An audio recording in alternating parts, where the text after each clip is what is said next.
성도들은 영광 중에 즐거워하며 그의 침상에서 기쁨으로 노래할지어다. 아멘.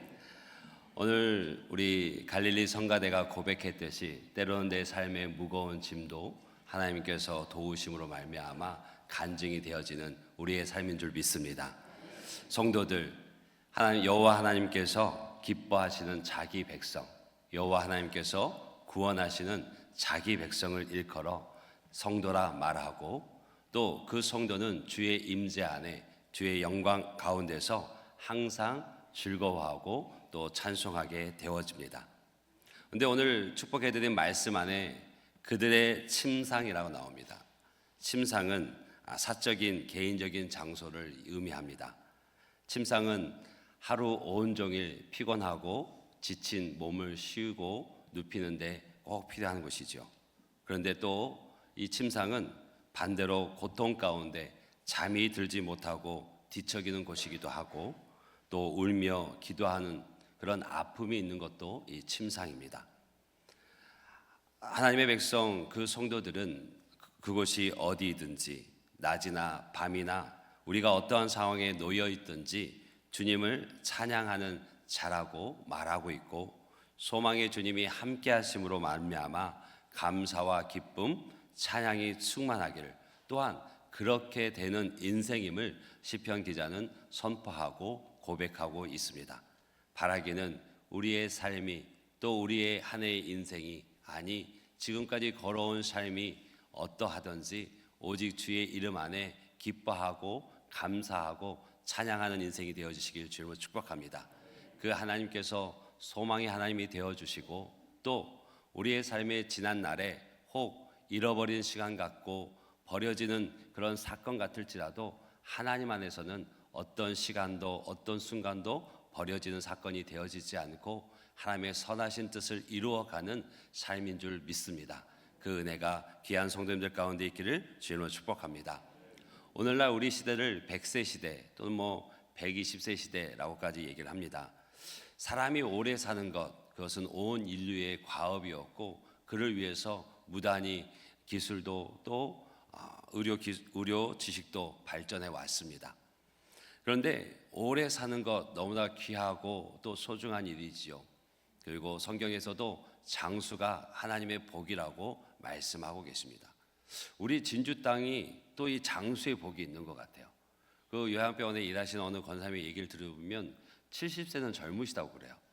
80대 혈기 왕성하시고 90대 돼야 이제 명암 정도 내민다고 그러시더라고요. 100세 넘으신 분도 많이 계시고, 그리고 이제 점점 인구가 줄어들고 또 도시로 많이 떠나면서 시골에서는 70세까지 청년이라고 한다고 합니다.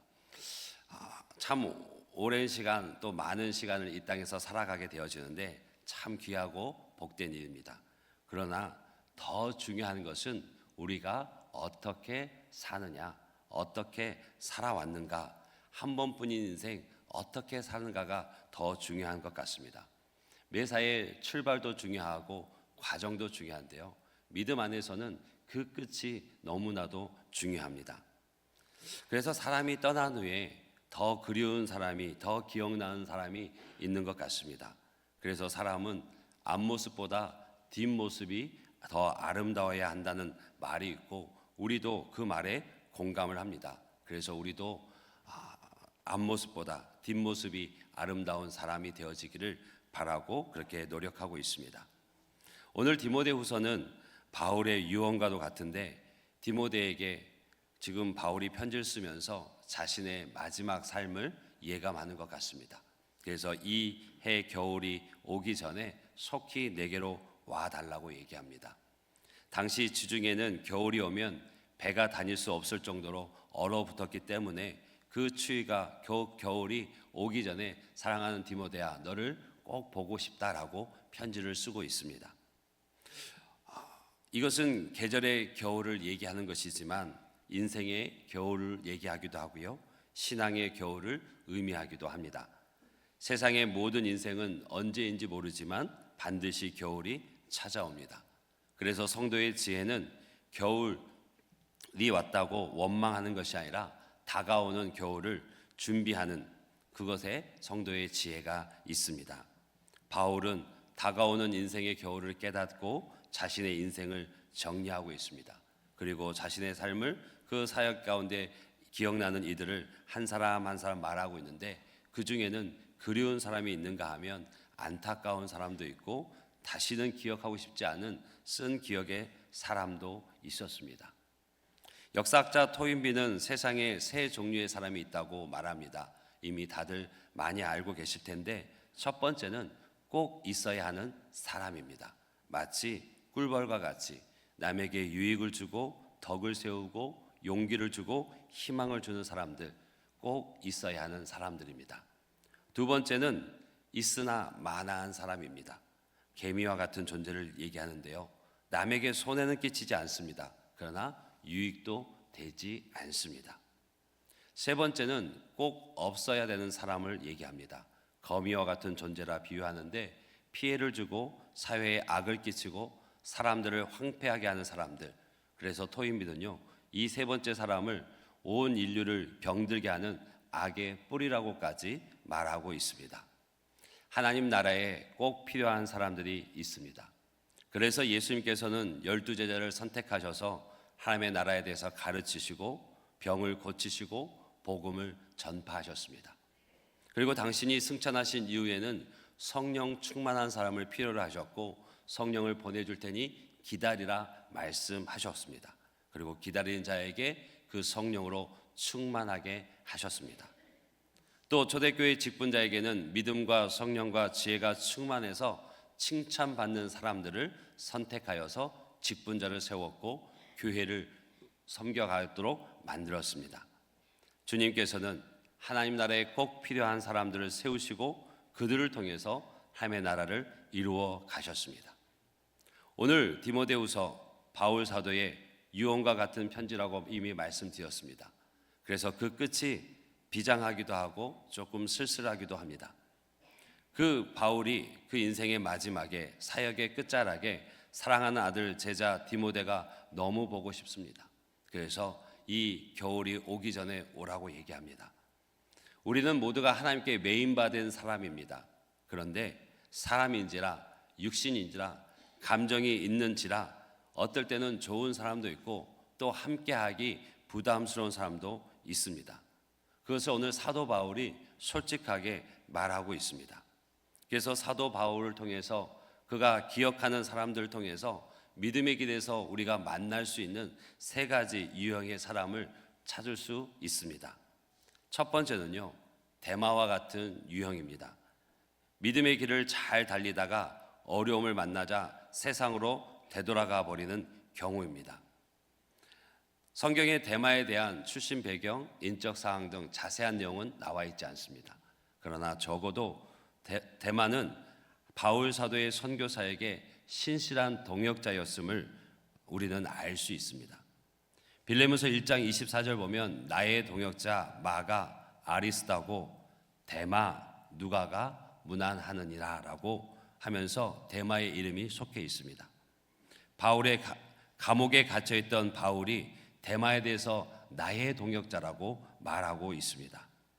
그 바울 곁에서 바울의 그 사역을 함께했던 동역자 중에 한 사람이 바로 데마였습니다. 또 골로새서 4장 14절에는 사랑을 받는 누가와 또 데마가 너에게 문안하느니라 라고 말합니다. 바울이 골로새 교인들에게 보낸 서신서에서 사랑받는 의사와 또 한 사람 데마를 말하고 있습니다.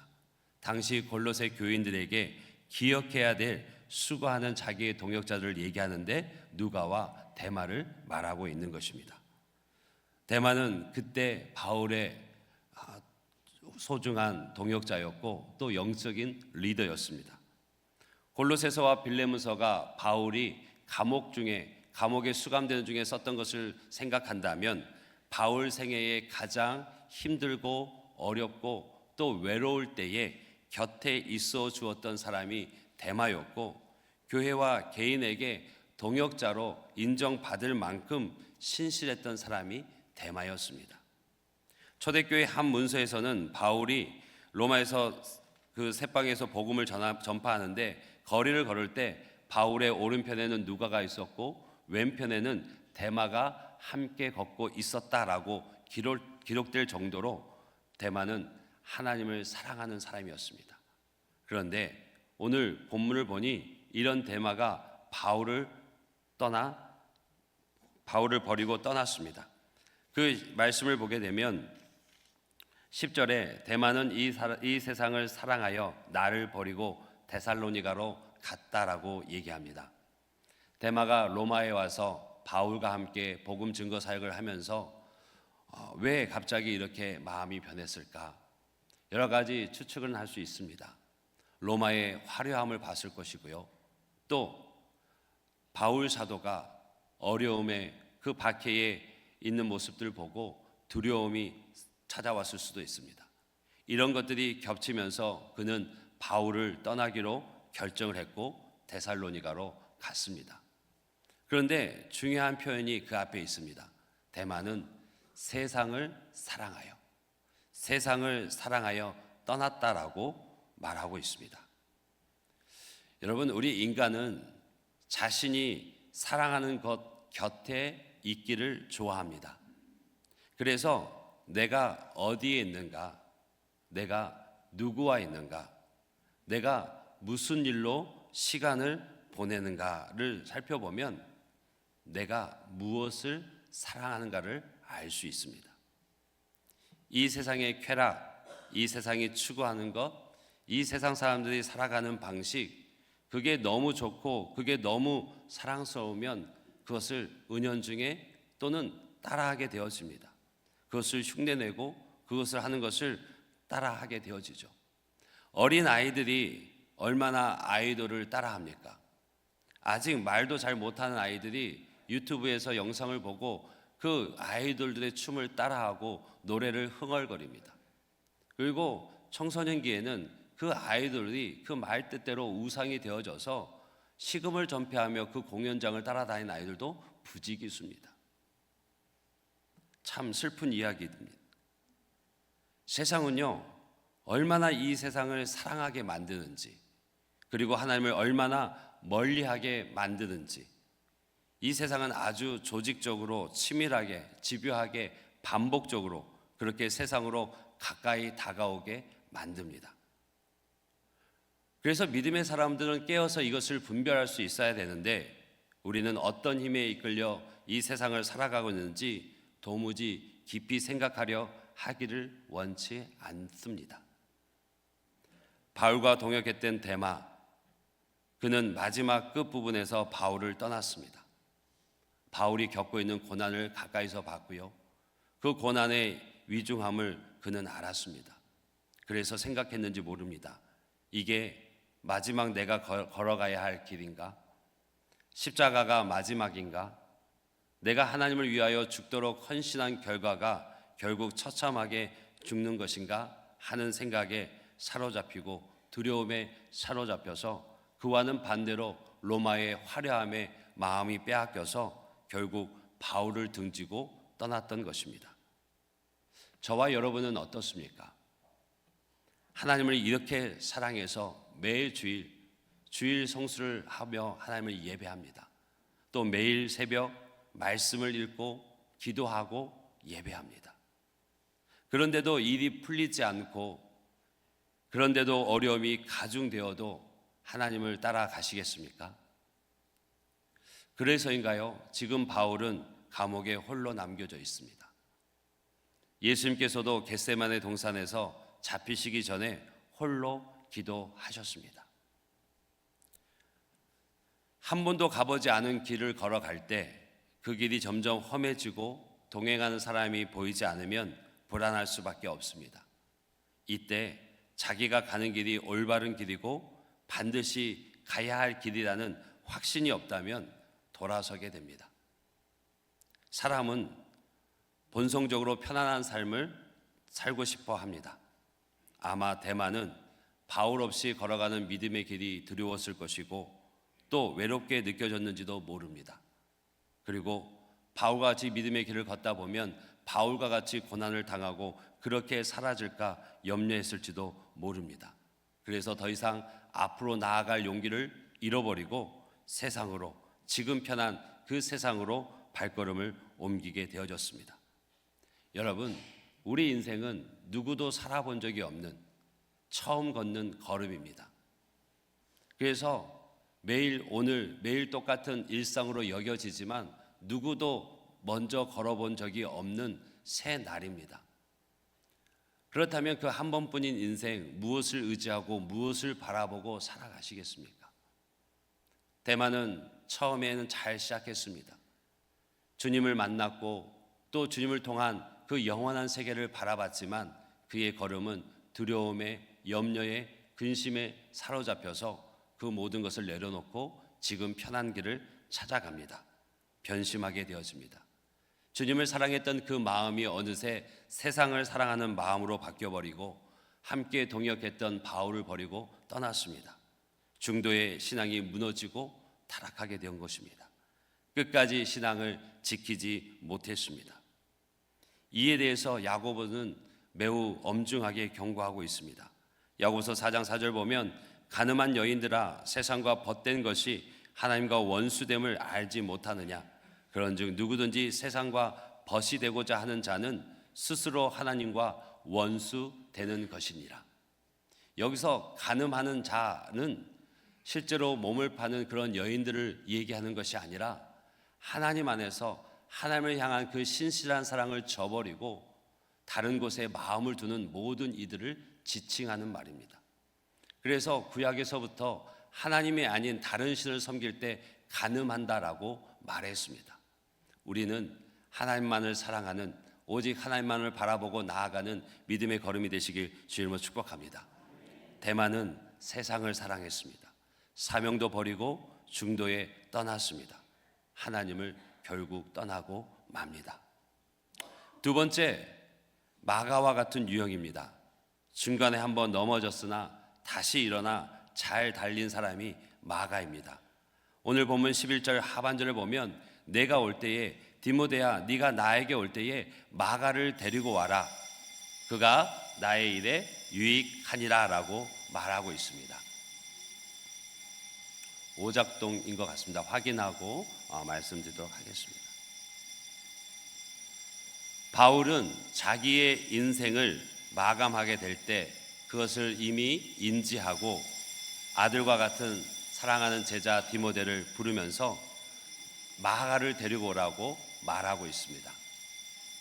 마가, 그 사람이 어떤 사람입니까? 마가 요한입니다.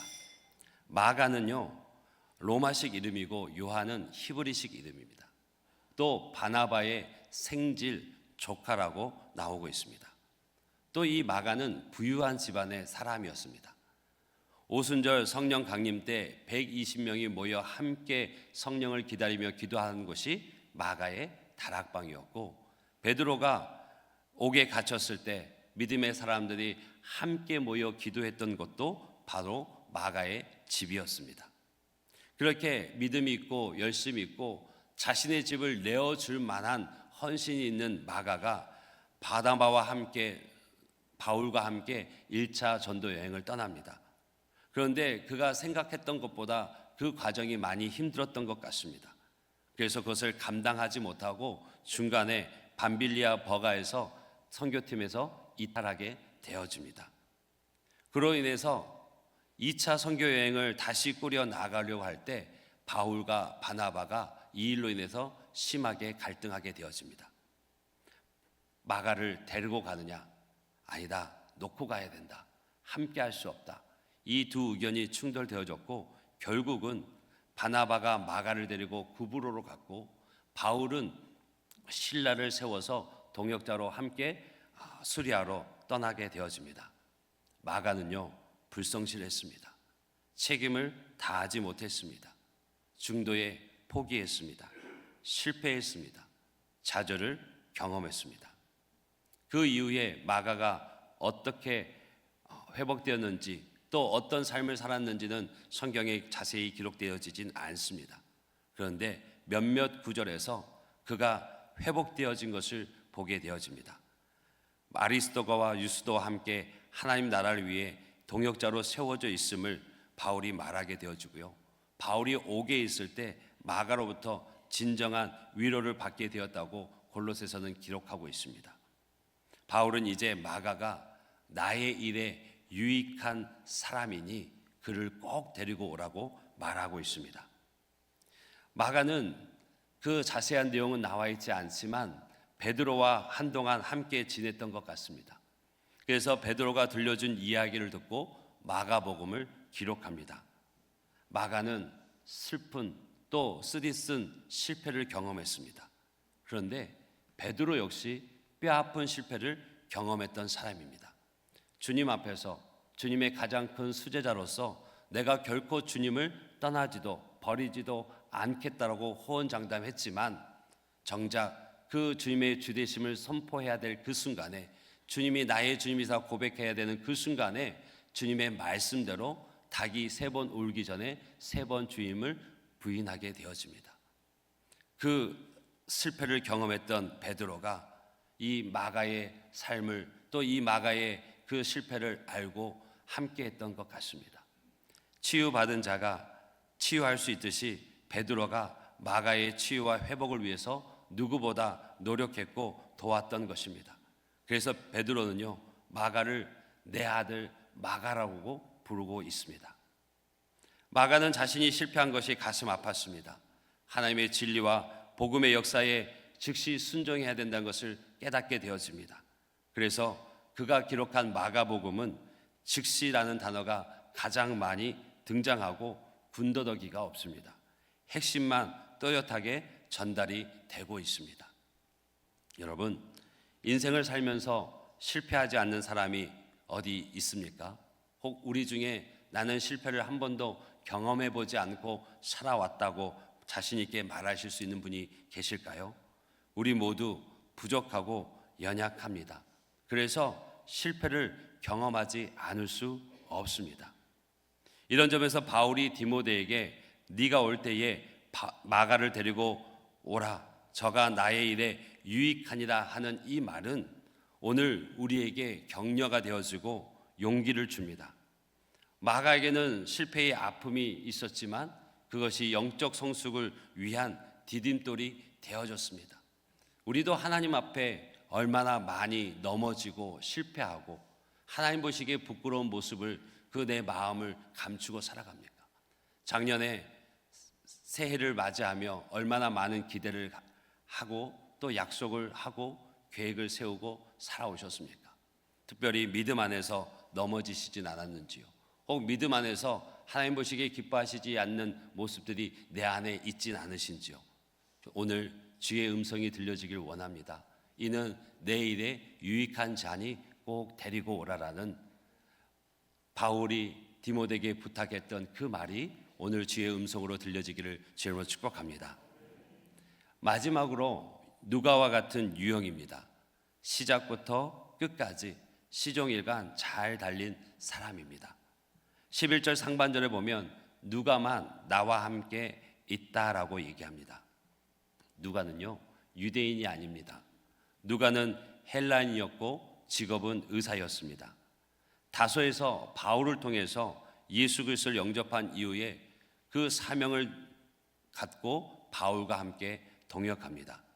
선교 여행에 동참하면서 최선을 다했고 의사로서 연약한 바울의 몸을 돌보면서 함께 고난을 겪으면서 충성을 다합니다. 또 그뿐 아니라 누가는 명석한 두뇌도 있습니다. 탁월한 문학적 재능도 가지고 있어서 헬라인들을 위한 복음서인 누가복음을 기록합니다. 또 바울과 동역하면서 그 목격한 사실을 토대로 초대교회의 생생한 역사를 기록하는데 그것이 사도행전입니다. 그러나 우리가 무엇보다도 이 누가에게 존경심을 갖게 되는 것은 그의 변함없는 태도입니다. 누가는 바울과 동행한 이후 변함없이 겸손하게 하나님의 영광을 위해서 일했습니다.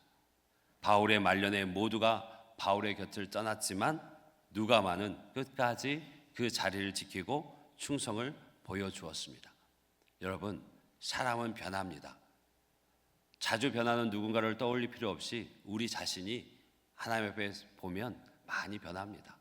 아니, 하나님 앞이 아니어도 가족 앞에서도 또 직장에서도 여러 사람들과 관계하는 속에서도 참 많이 내 마음이 바뀌는 것을 보게 되어집니다.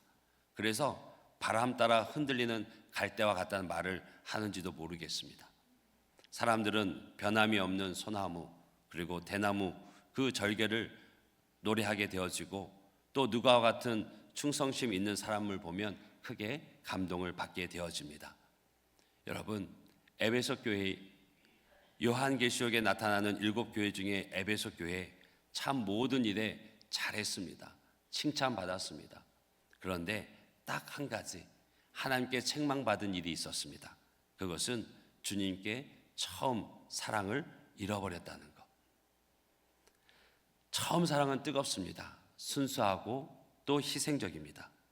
그랬던 에베소 교회가 그 사랑으로 교회를 시작했고 그 사랑으로 세상 속에서 빛과 소금이 되어졌던 에베소 교회가 어느새 그 사랑은 식어져 버리고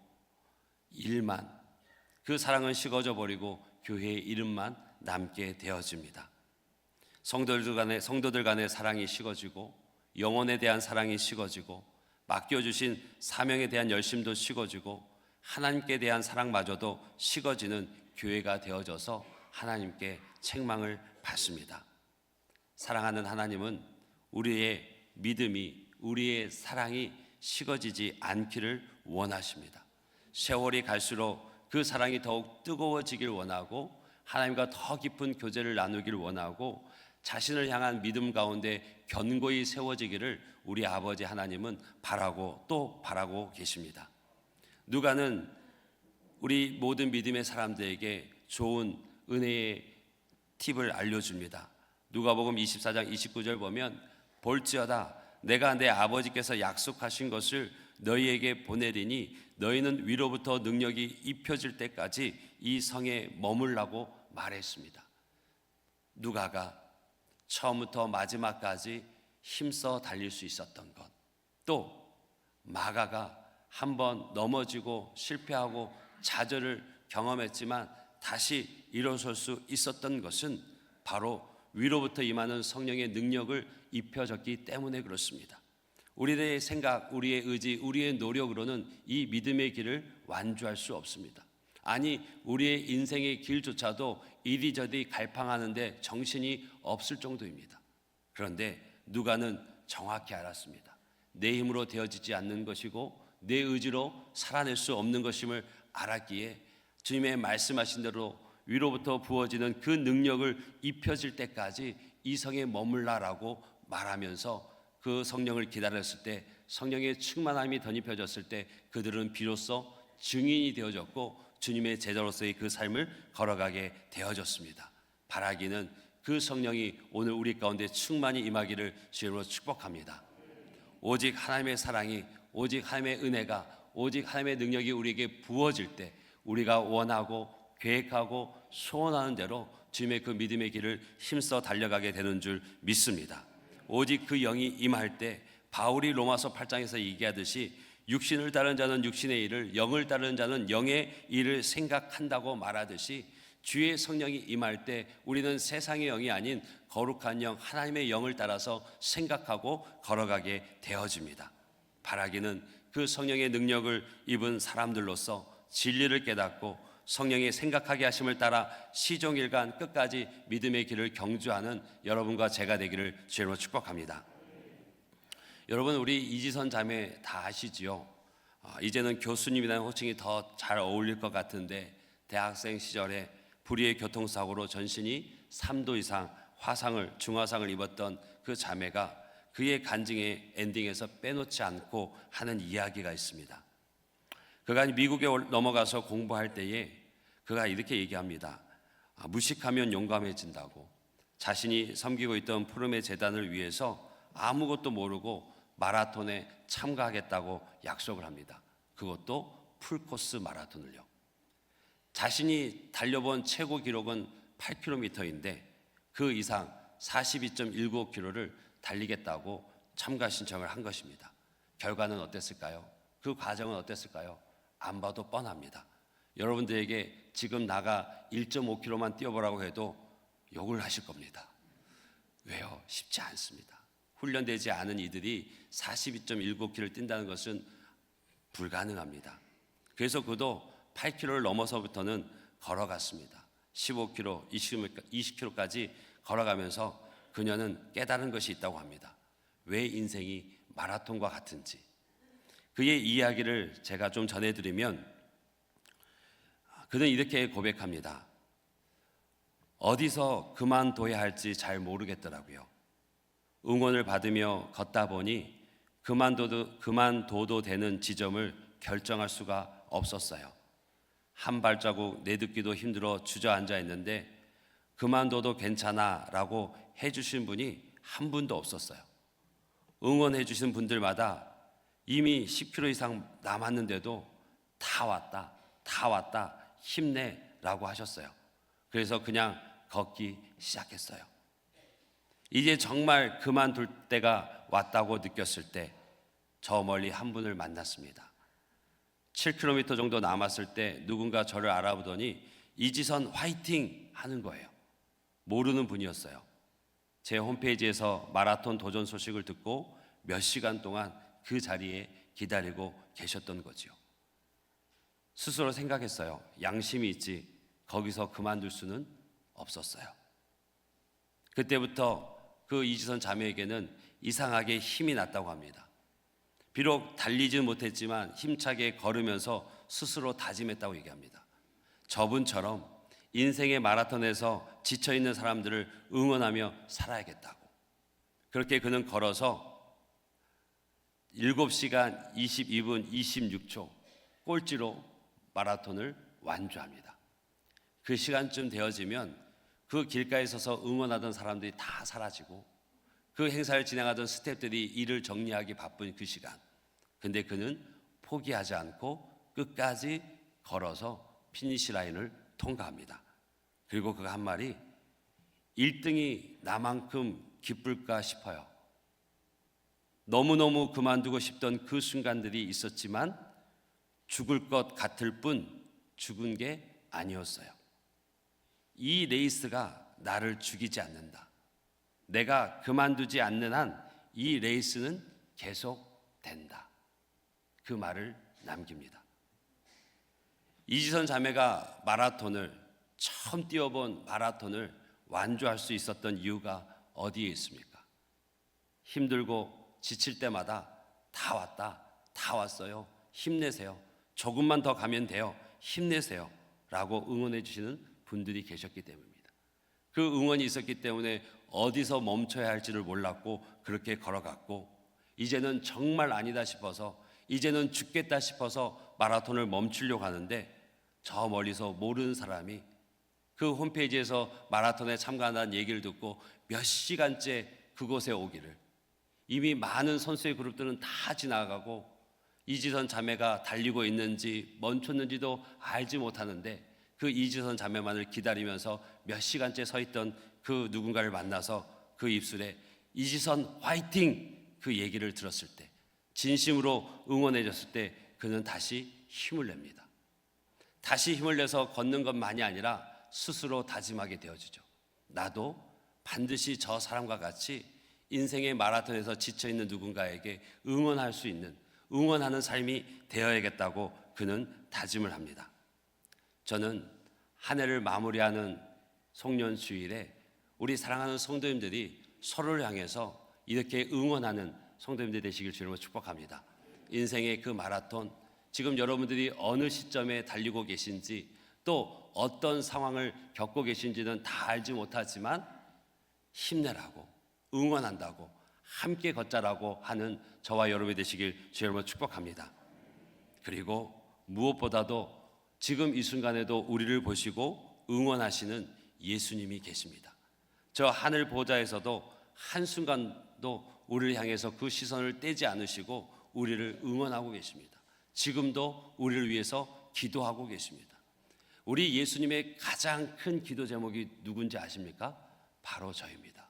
바로 우리입니다. 주님은 한순간도 자신의 온 마음을 다해서 온 사랑을 다해서 우리가 그 믿음의 경주에서 마지막까지 잘 달리기를 응원하고 또 기도하고 계십니다. 그것도 부족하다 여기셨는지 자신을 대신해서 성령님을 이 땅에 보내주시고 우리와 함께 달리게 하셨습니다. 그 성령의 능력이 우리 가운데 있습니다. 그 성령님과 동행하는 그리고 달려가는 저와 여러분이 되시길 주님으로 축복합니다. 지금 이 순간에도 조영강 화이팅! 하고 외치는 주님의 음성이 들려지길 원합니다. 우리 한번 주님의 음성이다 생각하고 자신의 이름을 불러서 화이팅 한번 외쳐볼까요? 시작! 조영강 화이팅! 좋습니다. 또 옆에 분들의 이름 한번 보세요. 옆에 분들에게도 그 이름을 불러서 한번 화이팅 한번 외쳐주십시오. 한번 외쳐주십시오. 집사님 화이팅! 장로님 화이팅! 다 왔습니다. 그렇죠. 사도 바울이 6절, 7절, 8절에 이렇게 얘기합니다. 전제와 같이 내가 벌써 부어지고 나의 떠날 시간이 가까웠도다. 나는 선한 싸움을 싸우고 나의 달려갈 길을 마치고 믿음을 지켰으니, 우리 8절을 한번 같이 읽어볼까요? 시작. 이제 후로는 나를 위하여 의의 면류관이 예비되었으므로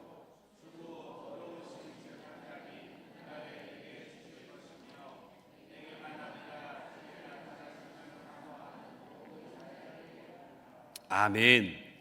지금 사도 바울은 자신의 인생이 그 인생의 시간이 곧 끝날 것을 알고 있습니다. 그러면서 자신의 인생을 돌아보면서 나는 선한 싸움 싸웠고 나의 달려갈 길 다 마치면서까지 믿음을 지켰다. 이제 이후로 나를 위하여 의의 면류관이 예비되었으니 내가 주님을 만나는 그날에 내게 주실 것이다 라고 확신합니다. 이것이 믿음의 경주를 하는 이들에게 붙잡아야 될 그 내일의 소망입니다. 이 땅의 삶이 전부가 아닙니다. 이 땅의 걸음이 전부가 아닙니다. 이 땅의 삶이 전부라고 우리가 여긴다면 누가 바울과 같이, 누가 누가와 같이, 누가 마가와 같이 수많은 초대교회 성도들, 우리 믿음의 선배들과 같이 고난 가운데 걸어가겠습니까? 오히려 놔버리고 로마의 화려함을 쫓아 자신의 편안함을 쫓아 살아가는 데마가 훨씬 지혜로운 사람입니다. 그러나 우리는 이 땅의 삶이 전부가 아님을 알기에, 이 땅의 삶은 영원 가운데 한 점에 불과한 것을 알기에 영원을 소망하고 가슴에 품고 살아가는 이들입니다. 이 땅의 이 짧은 경주가, 믿음의 경주가 영원을 결정짓는 레이스인 것을 알기에, 죽을 것 같지만 결코 죽지 않음을 알기에 우리는 주님의 손 붙잡고 달려가는 줄 믿습니다. 우리의 인생의 그 길 끝에는 그날에 우리를 향해 예비하신 의의 면류관을 받아 쓰게 되어집니다. 바라기는 그 믿음의 소망을 가지고 살아가는 저와 여러분이 되시길 주님으로 축복합니다. 그래서 우리 모두 그가 나의 일에 유익하니라 하는 마가와 같이 다시 일어서 달려가기를 원합니다. 또 누가와 같이 믿음의 능력을 덧입어 한 번도 흔들림 없이 변함없이 끝까지 달려가는 저와 여러분 믿음의 사람들이 되어지기를 원합니다. 하나님께서 이 일을 위해서 함께 하시고 그리고 이 일을 위해서 힘 주시고 능력 주시는 줄 믿습니다. 그분의 응원의 소리를 듣고 다시 한번 힘을 내어 주 앞에 나아가는 저와 여러분이 되시길 주님으로 축복합니다. 우리가